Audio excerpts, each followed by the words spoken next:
Il polo dell'innovazione costerà 16 o 24 milioni di euro, lo chiede la città dopo il balletto dei costi. Pramezza d'azienda zero e Roberto Toniolo a Bassano, parte il valzer dei GG, secondo indiscrezioni di stampa. Tregua nell'ondata di maltempo, la piana del Brenta porta 2 alberi incastrati sotto il ponte. Alpini da tutto il Veneto verso la dunata di Udine, ma la tappa bassanese resta immancabile. La segnalazione sulla Val Sugana, c'è una strettoia senza cantiere da settimane, automobilisti infuriati. Il gatto lo sveglia nel bel mezzo della notte sventando un furto di occhiali griffati da 100.000 euro. Rapine e furti, danneggiamenti e lesioni a pubblico ufficiale, rimpatriato il terrore del centro storico di Bassano. Paura a tombolo per lo sversamento di una sostanza pericolosa in una fabbrica di materiali plastici. Sedicenne ricoverato dopo un'aggressione in discoteca, nella stessa notte ci sarebbero state 3 risse.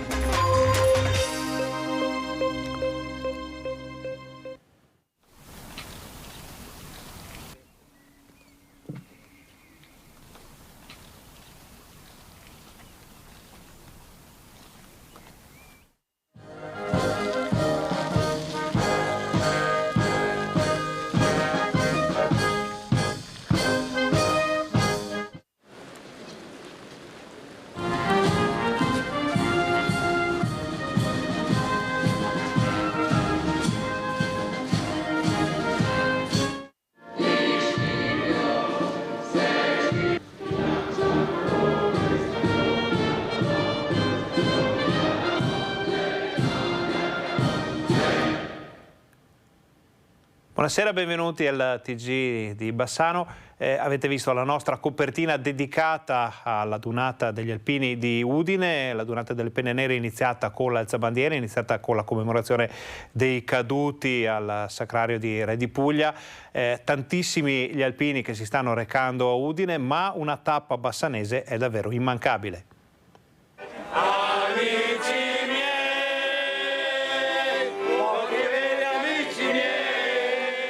Alpini in festa, e non potrebbe essere altrimenti, perché questa è la festa delle penne nere. E migliaia stanno partendo e molti sono già partiti dal Bassanese e dall'altopiano per raggiungere Udine, lì dove storia, tradizione, impegno sociale e sano divertimento si abbracceranno per celebrare la 94esima adunata nazionale.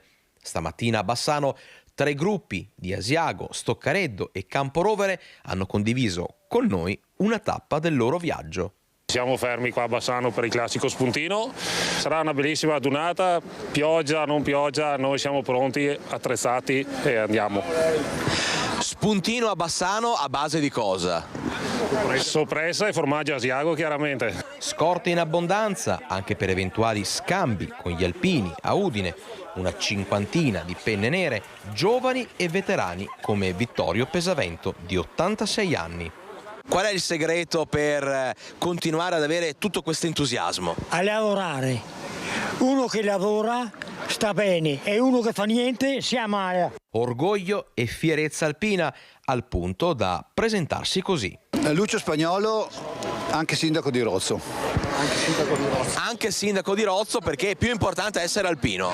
In questo momento è più importante essere alpino con questi amici per una grande festa che sarà una festa di amicizia.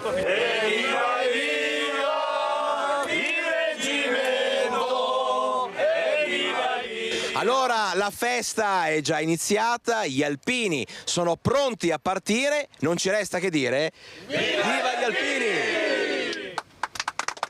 E intanto a Udine ecco gli alpini di Marostica con il presidente Fortunato Pigato insieme al presidente dell'ANA nazionale Sebastiano Favero. Domenica Rete Veneta sarà in diretta da Udine a partire dalle 7:30 del mattino per portare nelle vostre case tutte le fasi dell'ammassamento e della sfilata fino a sera. Rinnovando l'invito alla diretta in edizione straordinaria letteralmente per tutta la giornata di domenica per poter seguire tutta la dunata degli alpini di Udine, cambiamo argomento, stiamo a Bassano però perché si parla in questi giorni del progetto del Polo dell'Innovazione al Genius Center, ma c'è un balletto di cifre, sentiamo. Da Santa Chiara a polo urbano dell'innovazione il passo è molto breve. Da buco nero nel centro storico di Bassano ad acceleratore di neuroni che va sotto il nome di Genius Center, pure il passo è molto breve, almeno sulla carta. Nella realtà questo passo sarà una rincorsa lunga 20 anni che porterà alla città un progetto di grande respiro. Ma come? Con il leasing in costruendo, ovvero tramite il finanziamento del pubblico verso il privato che costruisce e gestisce l'opera, con il ristoro ad avvenuta esecuzione dei lavori attraverso la corresponsione di canoni periodici. Per farla breve, il Comune pagherà ogni anno per l'esecuzione dei lavori e i gestori pagheranno a loro volta un canone di utilizzo. Fin qui tutto bene. C'è un progetto, c'è una strategia e finalmente un'idea con cui riempire quel vuoto in pieno centro storico. Quel che lascia perplessi i bassanesi è il balletto di cifre sul Genius Center. Nel luglio dello scorso anno, alla presentazione del primo progetto, si era parlato di un costo di 11 milioni di euro.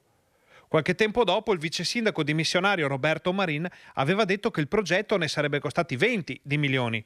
E giusto poche ore fa in conferenza stampa l'assessore Andrea Zonta ha portato la cifra a 16 milioni di euro. Peccato che durante la presentazione ai consiglieri comunali avvenuta poco dopo sia emersa una possibile esposizione complessiva del municipio di 23 milioni di euro. Ma da dove arriva questa cifra monstre? È presto detto. Il prospetto degli esborsi è il seguente. C'è una rata iniziale di 3.800.000 euro, il cosiddetto mese zero. A questa fa seguito un filotto di 5 rate annuali di oltre 1 milione di euro. Tenete conto che siamo già a 9 milioni di euro. Dal 7° anno in poi inizia una serie di esborsi annui di circa 995.000 euro ciascuno per la durata di 14 anni. Al termine dei 20 anni la cosiddetta maxirata finale, ovvero il riscatto di 1.800.000 euro. Anche senza calcolatrice la somma che ne esce è oltre i 24 milioni di euro, anzi è più vicina ai 25 milioni. Altro che balletto di cifre, questo è un vero e proprio valzer che impegnerà il Comune per 20 anni a sborsare 1 milione di euro all'anno da imputare alle spese correnti. E voi siete pronti a ballare? Un valzer, secondo indiscrezioni di stampa, è quello che riguarderebbe alcuni direttori generali della sanità del Veneto. Carlo Bramezza in Azienda Zero e Roberto Toniolo, direttore generale della base logistica della sanità veneta, al suo posto a Bassano del Grappa. E questa è l'ipotesi che emergerebbe in queste ore all'interno di una vera e propria rivoluzione dei DG delle aziende sanitarie del Veneto. Un valzer di posti e posizioni a cui starebbe pensando il presidente Luca Zaia, secondo quanto riportato dal Corriere del Veneto in un articolo pubblicato nell'edizione di questa mattina. Tutto partirebbe dalla necessità di dare continuità all'ULSS Dolomiti in seguito alla scomparsa della direttrice Maria Grazia Carraro, per la cui sostituzione si fa il nome di Rosanna Zatta, direttore amministrativo già facente funzioni. Lo scambio più pesante però sarebbe proprio quello fra Toniolo, direttore generale di Azienda Zero, e Bramezza, DG dell'ULSS 7 Pedemontana. Il primo era finito su Report, dove era stato diffuso il contenuto di un'intercettazione di una sua conversazione con Zaia sull'affaire Crisanti. Il secondo alle prese con una procedura di liquidazione del patrimonio per debiti contratti in una precedente attività estranea al pubblico con un'esposizione da 11 milioni di euro, è coinvolto nella vicenda che ha visto il Tribunale del Riesame e la Corte di Cassazione bocciare la richiesta della Procura di interdizione dall'attività editoriale dell'ingegner Giovanni Iannacopoulos. Secondo il Corriere del Veneto ci potrebbe essere uno scambio anche su Padova, dove Paolo Fortuna dovrebbe lasciare il posto a Giorgio Casati.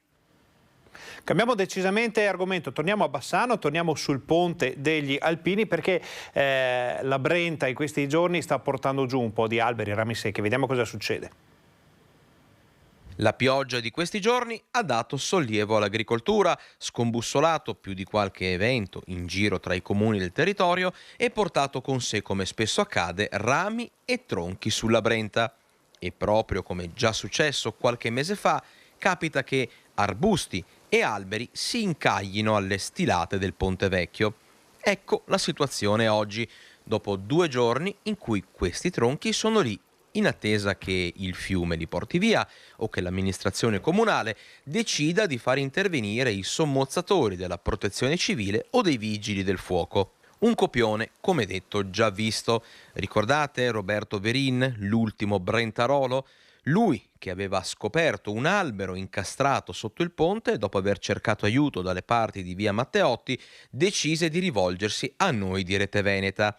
Anche in questo caso sono stati tanti i cittadini che ci hanno segnalato Questi due tronchi, che sia ben chiaro, non creano problemi dal punto di vista statico al ponte. A questo punto non resta che stabilire se agire o aspettare, confidando, mai come in questo caso, che di acqua ne passi sotto il ponte. E un'altra segnalazione riguarda la statale Valsugana. Sentite.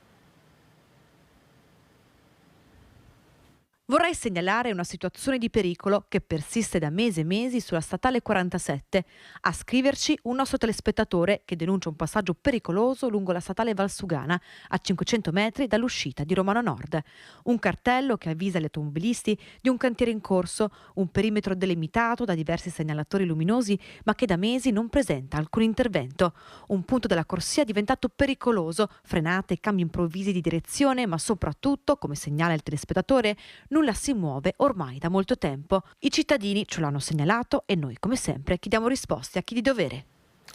Vi faremo sapere come andrà a finire. Adesso cambiamo ancora argomento, entriamo nella pagina della cronaca. Sentite questa storia incredibile che arriva da Cassola. Il gatto lo sveglia nel bel mezzo della notte e lui scopre che i ladri stanno svuotando una ditta di autotrasporti adiacente alla sua proprietà.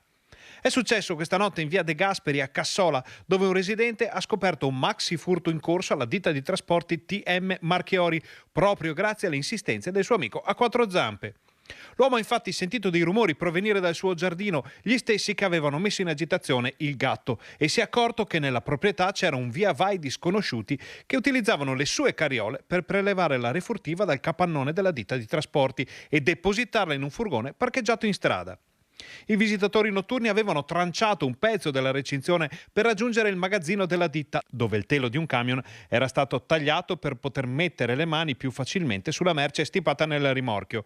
Subito è scattata la segnalazione al 112 e sul posto sono accorsi i carabinieri del radiomobile di Bassano, che hanno bloccato uno dei malfattori mentre tentava di scappare a bordo del furgone.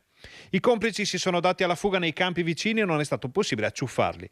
Nel cassone del mezzo c'erano molti scatoloni contenenti occhiali griffati rubati da un camion della Marchiori che avrebbe dovuto effettuare una consegna in queste ore.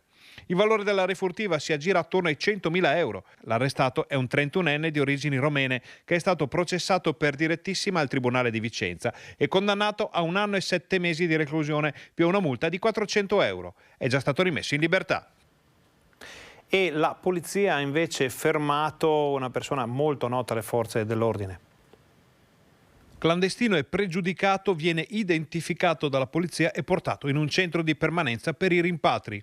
Gli agenti del commissariato di pubblica sicurezza di Bassano hanno individuato nei pressi della stazione ferroviaria della città del Ponte un cittadino marocchino di 24 anni, residente in Italia e senza fissa dimora, già noto alle forze dell'ordine e già colpito da un foglio di via obbligatorio del comune di Castelfranco. Il giovane è stato accompagnato in commissariato, dove si è scoperto che era clandestinamente presente nel paese perché il permesso di soggiorno gli era stato negato dal questore di Vicenza. Il 24enne era infatti responsabile di detenzione e spaccio di droga, di porto d'armi, furti e rapine. Entrato in Italia nel 2018, il giovane era stato denunciato nel 2021 per aver danneggiato, in preda ai fumi dell'alcol, la sala d'attesa della stazione ferroviaria di Bassano. Nell'agosto dello stesso anno veniva nuovamente denunciato per resistenza a pubblico ufficiale e violenza nei confronti di una pattuglia della Guardia di Finanza che era intervenuta a seguito del furto di alcolici all'interno di un ristorante. Una volta fermato aveva scagliato contro la vettura dei finanzieri le bottiglie che aveva appena rubato, tentando poi la fuga. A partire dai primi mesi del 2022 il marocchino si era reso responsabile di una preoccupante escalation di reati dopo aver tagliato definitivamente i legami con la famiglia. A proposito di sicurezza, c'è un corso a Tezze. La sicurezza passa dalla prevenzione, quella fatta a Tezze sul Brenta con i circa 100 studenti di terza media che hanno partecipato al corso finanziato dal Ministero dell'Interno contro l'uso di droghe e l'abuso di alcolici.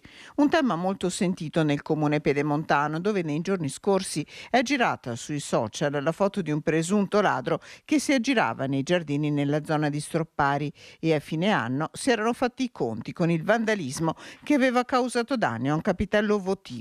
Il corso serve anche a questo, spiega il sindaco Luigi Pellanda, ad aumentare la consapevolezza della tutela del bene pubblico.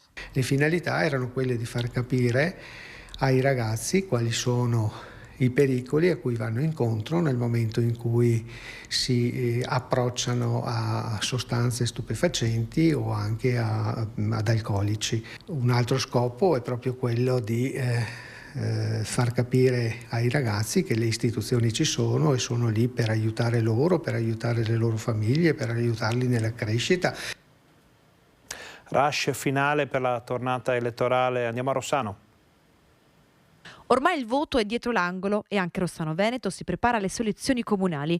Una sfida che si giocherà a centrodestra, 2 candidati a sindaco, 2 liste, ma soprattutto 2 punti di vista.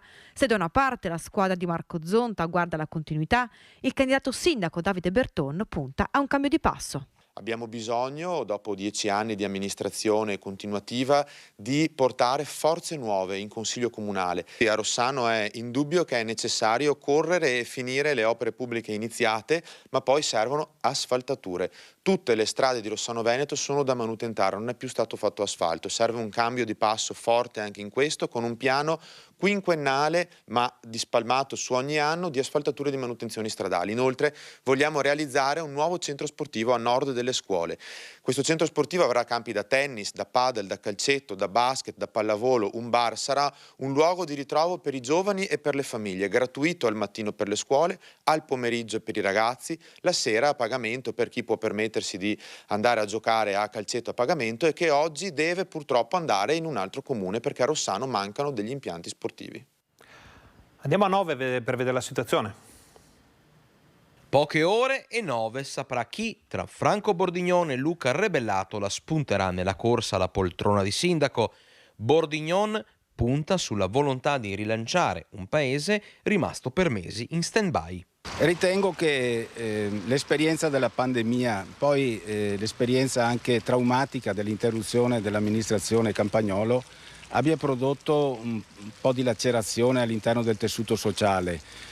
C'è bisogno di ricucire, c'è bisogno di dare anche una prospettiva a questo paese, perché io sono convinto che se c'è coesione, se c'è voglia di lavorare insieme, allora si costruisce una comunità. Luca Rebellato identifica priorità e progetti futuri partendo dall'Oasi del Brenta. Vorremmo ridare al volontariato la gestione delle oasi del Brenta per farlo ripartire e per renderlo, come era diversi anni fa, fruibile alla nostra popolazione. E a fianco all'oasi del Brenta abbiamo l'ecocentro che è chiuso, che quindi crea disservizi alla popolazione, quindi noi vogliamo partire dalla riapertura dell'ecocentro, non in quell'ambito ma nella zona industriale, riqualificando l'attuale situazione.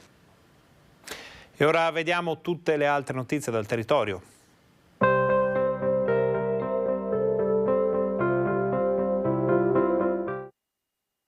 Importante modifica al traffico da lunedì 15 a giovedì 18 maggio, con chiusura totale del tratto di via Risorgimento, dovuto alle esecuzioni di attraversamento stradale con tubazioni di calcestruzzo in centro a Carainati. Scade il 16 giugno il bando per la selezione dei nonni vigili del comune di Schio. È richiesta la disponibilità giornaliera negli orari di ingresso e di uscita degli alunni dalle scuole per una durata di 30-45 minuti circa. Seguirà il servizio il Consorzio di Polizia Locale Alto Vicentino. L'Associazione I Carabinieri di Bassano compie 100 anni. Domani si celebrerà la Santa Messa nella chiesa di Santa Maria in Colle. Per festeggiare l'occasione, il comune ha messo a disposizione il proprio gonfalone.